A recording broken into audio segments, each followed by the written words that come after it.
Assalamualaikum warahmatullahi wabarakatuh. Shalom, Om Swastiastu, Namo Buddhaya, Salam Kebajikan.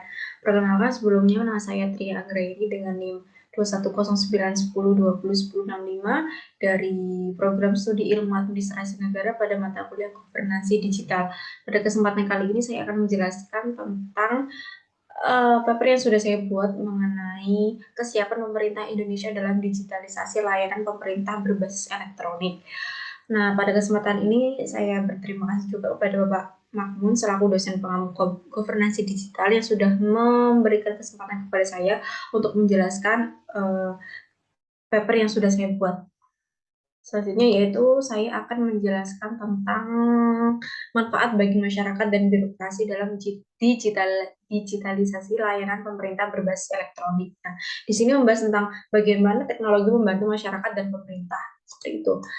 Eh, yang pertama yaitu membantu masyarakat tentunya, yaitu efektivitas masyarakat dalam pengurusan administrasi kependudukan maupun catatan sipil. Nah, jika pemerintah mengimplementasikan layanan berbasis elektronik, maka tidak ada batas ruang dan waktu bagi masyarakat untuk mengurus semua urusan kependudukan maupun catatan sipil.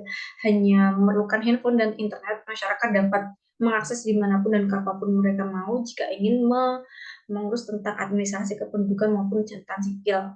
Nah, untuk selanjutnya yaitu tentang manfaat terhadap birokrasi. Nah, dengan adanya digitalisasi layanan pemerintah secara langsung, memangkas birokrasi yang gemuk. Nah, contohnya, ketika kita mengurus surat menyurat administrasi kependudukan maupun catatan sipil, masyarakat itu harus meminta tanda tangan dari satu orang ke orang yang lain, dan itu memerlukan waktu yang panjang, dan hal tersebut tuh menunjukkan bahwa birokrasi di Indonesia masih sangat sangat gemuk. Jadi dengan adanya digitalisasi, masyarakat tidak perlu meminta tantangan dari satu orang ke orang lain. Hanya dengan handphone maupun smartphone, masyarakat dapat mengakses semua layanan digitalisasi oleh pemerintah dimanapun dan kapanpun, sehingga memberikan efektivitas yang sangat besar bagi masyarakat.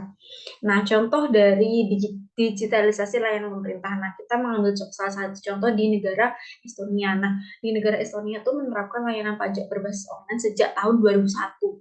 Nah, di mana masyarakat hanya membutuhkan akses internet, dan dalam waktu 3 menit masyarakat sudah mengetahui seberapa besar pajak yang harus dibayarkan. Jadi di Estonia, pemerintah menyediakan layanan pajak berbasis online, dan masyarakat hanya membutuhkan waktu 3 menit untuk mengurus pajak, untuk membayarkan pajak. Jadi masyarakat tidak harus susah-susah datang ke kantor pajak terdekat untuk mengetahui seberapa besar pajak yang mereka dapatkan atau yang harus mereka bayar kepada pemerintah, seperti itu. Lalu selanjutnya saya akan menjelaskan tentang prinsip digitalisasi layanan pemerintah berbasis elektronik negara Estonia. Nah, di negara Estonia itu sudah menerapkan digitalisasi pemerintah berbasis elektronik. Nah, berikut ini yaitu prinsip atau dua prinsip yang dipegang teguh oleh pemerintah Estonia untuk mengembangkan layanan pemerintah berbasis elektronik. Yang pertama yaitu trust atau kepercayaan. Nah, di sini prinsip di sini yaitu masyarakat harus percaya kepada pemerintah, dan juga sebaliknya pemerintah juga harus percaya terhadap masyarakatnya. Jadi step pertama yang harus dilakukan untuk mengimplementasikan trust ini yaitu pemerintah itu harus membuat suatu kebijakan ataupun suatu terobosan di mana kebijakan tersebut harus sukses. Jadi masyarakat tuh secara langsung dapat percaya kepada pemerintah bahwa layanan yang diberikan oleh pemerintah berbasis elektronik itu aman dan nyaman gitu, ada perlindungan hukumnya. Jadi masyarakat percaya. Jika masyarakat percaya, pemerintah juga lebih percaya terhadap masyarakatnya untuk membuat suatu terobosan baru ke depannya yang lebih baik. Nah, yaitu prinsipnya selanjutnya yaitu once only atau satu kali pengambilan data. Nah, maksud prinsip ini yaitu sentralisasi data oleh pemerintah. Jadi pemerintah Estonia itu hanya mengambil satu kali pengambilan data masyarakat, dan satu kali pengambilan data tersebut itu digunakan oleh seluruh stakeholder yang berkepentingan. Jadi maupun pihak swasta yang ingin mendapatkan data mendapatkan data masyarakat. Jadi pihak swasta tidak harus meminta kepada masyarakat, tetapi harus meminta kepada pemerintah, karena pemerintah sudah ada satu kebijakan yaitu sentralisasi data oleh pemerintah. Jadi semua stakeholder layanan pemerintah tidak meminta lagi jika masyarakat ingin mengurus kependudukan ataupun catatan sipil. Lalu selanjutnya yaitu tentang bagaimana kesiapan pemerintah Indonesia jika mengimplementasikan prinsip digitalisasi layanan pemerintah berbasis elektronik negara Estonia. Nah, di sini saya akan menjelaskan tentang sedikit bagaimana jika Indonesia mengimplementasikan prinsip yang sudah diimplementasikan oleh negara Estonia. Yang pertama yaitu trust. Nah, banyak masyarakat di Indonesia yang masih tidak percaya terhadap pemerintah. Hal tersebut disebabkan oleh banyaknya isu kebocoran data masyarakat oleh pemerintah.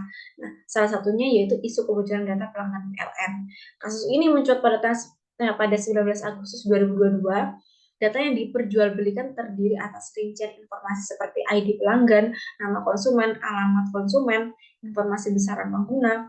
Kebocoran tersebut mengakibatkan ratusan juta data masyarakat diperjualbelikan di komunitas hacker. Jadi untuk menerapkan prinsip ini pemerintah Indonesia tuh masih sulit karena banyak sekali isu kebocoran data tidak hanya di PLN tapi ada di Peduli Lindungi, BPJS tuh masih banyak isu kebocoran data yang harus menjadi konsentrasi khusus gitu bagi pemerintah. Bagaimana pemerintah Indonesia untuk menjaga data keamanan privasi data, perlindungan data masyarakatnya seperti itu. Lalu selanjutnya yaitu prinsip once only, yaitu penerapan prinsip ini masih sulit dilakukan oleh pemerintah karena contoh paling sederhana yang sering dialami oleh masyarakat Indonesia yaitu tentang eKTP. Meskipun sudah menyandang predikat elektronik, masyarakat masih harus mengumpulkan hard file KTP lagi jika ingin mengurus administrasi kependudukan maupun catatan sipil. Sebagai contoh, jika kita ingin uh, mengajukan beasiswa ataupun mengajukan administrasi kependudukan di dinas pendidikan, kita tuh harus memberikan file hard KTP lagi kepada pemerintah setempat, padahal KTP kita tuh sudah menyandang elektron KTP, jadi itu masih belum efisien, belum efektif, belum efisien dalam penerapan elektron KTP di Indonesia karena masyarakat harus memberikan lagi hard file KTP lagi jika ingin mengurus apapun yang berbau dengan kependudukan maupun catatan sipil seperti itu.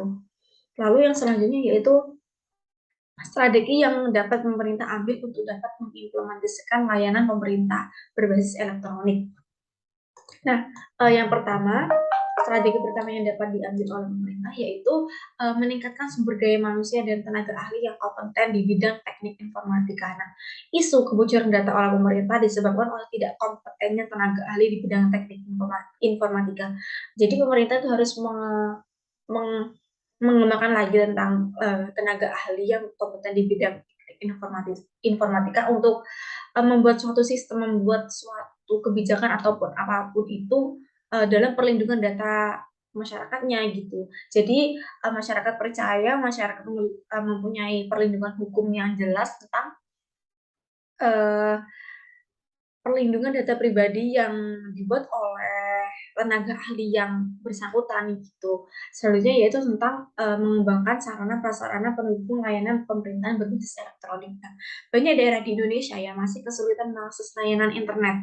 Bahkan terdapat beberapa daerah yang masih belum menerima energi listrik. Nah, hal ini menjadi contoh nyata bahwa tidak meratanya akses internet dan energi listrik di Indonesia yang menyebabkan secara langsung bahwa setiap daerah di Indonesia tuh seluruh daerah di Indonesia masih belum bisa menerapkan layanan pemerintahan berbasis elektronik gitu. Jadi sebagai salah satu PR yang harus diselesaikan oleh pemerintah yaitu meratakan energi listrik maupun internet di seluruh pelosok Indonesia untuk mendukung atau mengimplementasikan layanan pemerintahan berbasis elektronik seperti itu.